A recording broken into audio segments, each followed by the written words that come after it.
The NFL Draft is supposed to save you. One pick, one name, one player who walks through the door and changes everything your franchise has ever been. That is the promise.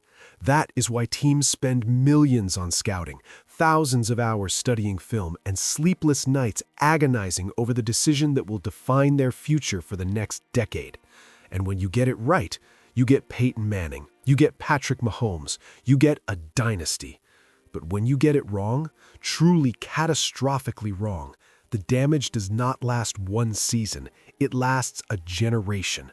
Every player on this list was supposed to be the answer, the savior, the reason an entire city believed that next year would finally be different. And every single one of them became a curse so devastating that the franchise is still recovering from it. One of them never played a single snap for the team that drafted him.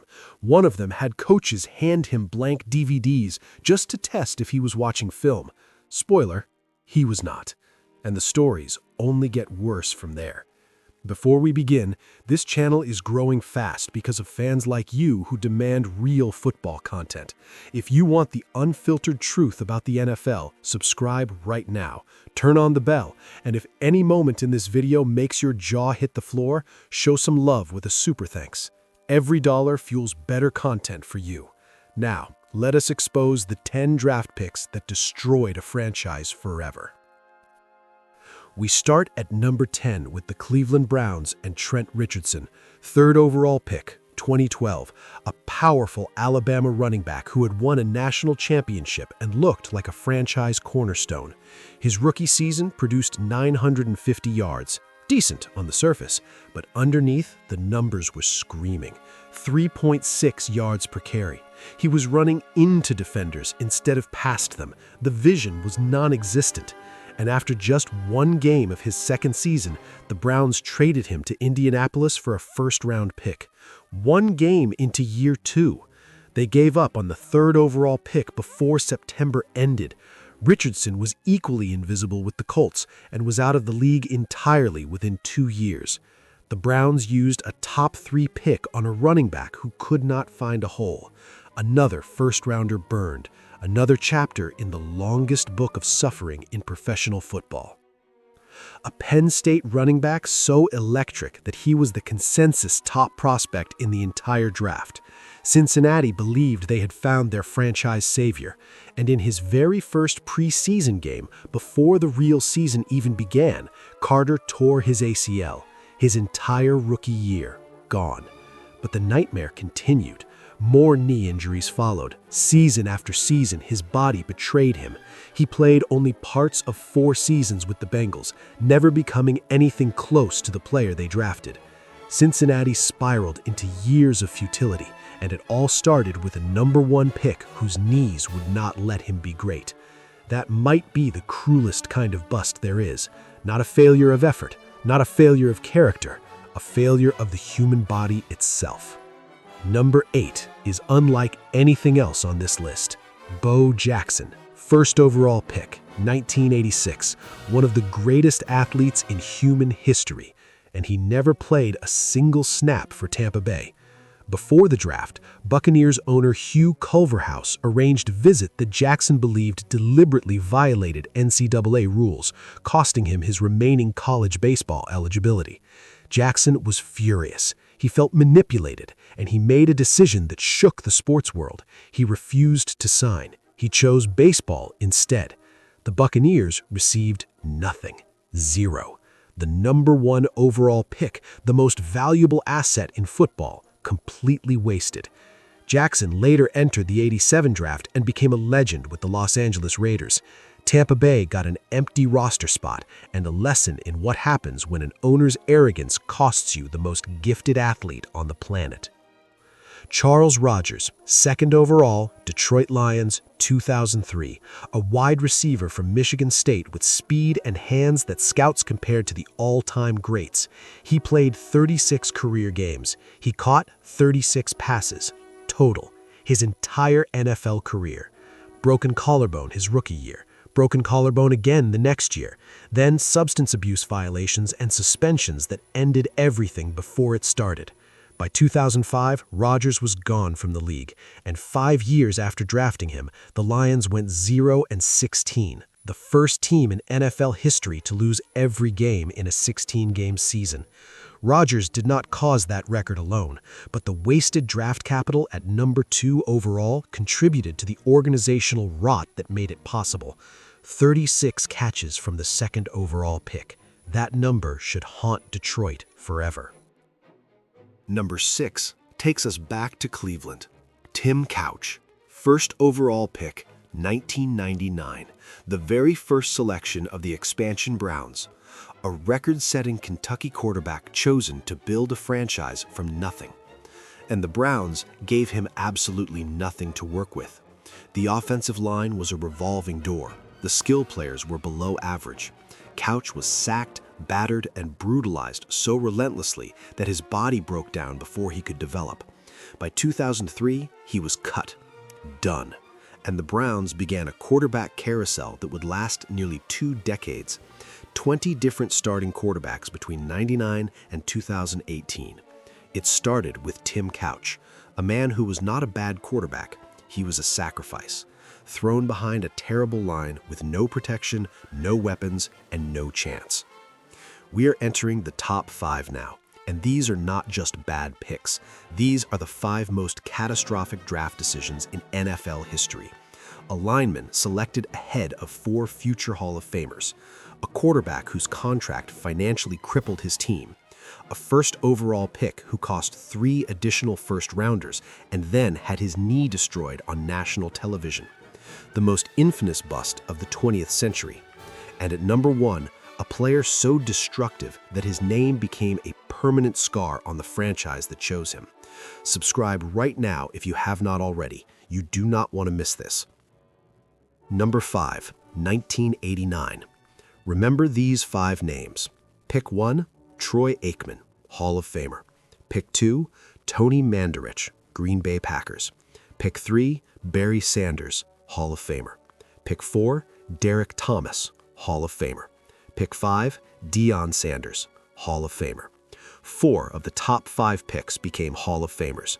The one who did not was Green Bay's pick, Tony Mandarich. Sports Illustrated called him the best offensive line prospect ever. He never became a quality starter. He later admitted to using steroids in college, raising serious questions about whether the player Green Bay thought they were drafting ever truly existed. He was cut after 3 disappointing seasons. The Packers could have had Barry Sanders, they could have had Deion Sanders, they could have had Derek Thomas. They chose Tony Mandarich. And that decision sits frozen in time, mocking them for eternity. Number 4, Sam Bradford, 1st overall, 2010. The last quarterback to sign under the old rookie contract system. His deal was worth $78 million, with over $50 million guaranteed. Before taking a single NFL snap, Bradford was one of the highest paid players in football. His rookie year showed promise, Offensive Rookie of the Year. Then came the injuries. Torn ACL in 2013, torn ACL again in 2014, same knee twice. The quarterback the Rams invested nearly $80 million in could not stay on the field. And because of that monstrous contract, the franchise was financially handcuffed. They could not build around him. They could not move on from him. They were trapped, paying a premium for a quarterback watching games in a knee brace and a baseball cap. Bradford was eventually traded. The Rams relocated, rebuilt from scratch, and needed an entirely new era to erase the damage. Sam Bradford's body could not carry the weight of being the 1st overall pick, and the franchise buckled under that weight with him. Number 3, and this pick did not just cost Washington a player, it cost them an entire generation. To move up from 6th to 2nd overall in the 2012 draft, Washington traded 3 first-round picks and a second-rounder to the St. Louis Rams. 3 first-rounders for 1 player, Robert Griffin III. Rookie year, magical. Offensive Rookie of the Year, playoff berth. The city was electric. Then came the wildcard game against Seattle. Griffin's knee buckled early. He was visibly injured, clearly limited, and head coach Mike Shanahan left him in, play after play, until finally Griffin's knee gave out completely. He crumpled to the turf, and the franchise crumpled with him. The explosiveness vanished, the confidence vanished, the magic that had justified trading 3 first-round picks vanished. Washington was left with no franchise quarterback and no first-round picks for 3 consecutive years. No way to rebuild, no way to recover quickly. They traded the future for one player. That player's knee was destroyed on national television while his own coach watched, and the franchise spent the next decade wandering in the wilderness, searching for the answer they thought they had already found. Number 2, 1998, the most debated draft in history. Pick 1, Peyton Manning. Pick 2, Ryan Leaf, San Diego Chargers. Manning became one of the 5 greatest quarterbacks in football history. Leaf became the most infamous bust the sport had ever seen. The collapse was immediate. Leaf screamed at reporters. He clashed with coaches. He alienated teammates. On the field, he was lost, panicking, throwing interceptions at a rate that defied comprehension. His final career line reads like a horror story. 14 touchdowns, 36 interceptions, 4 wins and 17 losses as a starter. Out of the league in 3 years. The gap between pick 1 and pick 2 in the '98 draft is the largest gap in talent, production, and legacy in NFL history. Peyton Manning rewrote record books. Leaf cleaned out his locker. The Chargers had greatness sitting right there on the board, and they chose the other name. That decision will echo through San Diego forever. And now, number 1, the most destructive draft pick in the history of the National Football League. JaMarcus Russell, first overall, 2007, Oakland Raiders. Russell came out of LSU with the strongest arm anyone had ever seen. He could throw a football 70 yards from his knees. 6'6", 260 pounds, a physical specimen that the position had never produced before. The Raiders gave him $61 million, $32 million guaranteed, before he had proven a single thing. And what did Oakland get for that investment? 7 wins and 18 losses as a starter, 18 touchdowns and 23 interceptions, a quarterback whose weight reportedly ballooned past 300 pounds because he could not maintain the conditioning required to play professional football. And then there is the story that has become legend. Raiders coaches gave Russell blank DVDs to take home and study.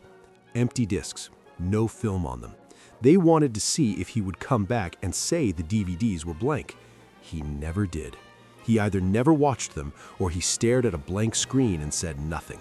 Either way, the message was devastating. The franchise quarterback did not care enough to do the most basic part of his job. Russell was released after the 2009 season. 3 years, $61 million, 7 wins, and a franchise left in absolute ruin. The Raiders did not post a winning record from 2003 until 2016, 13 consecutive years of losing.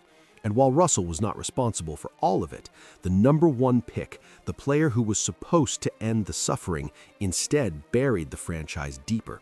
He drained them of money. He drained them of draft capital. He drained them of morale. And worst of all, he drained them of hope.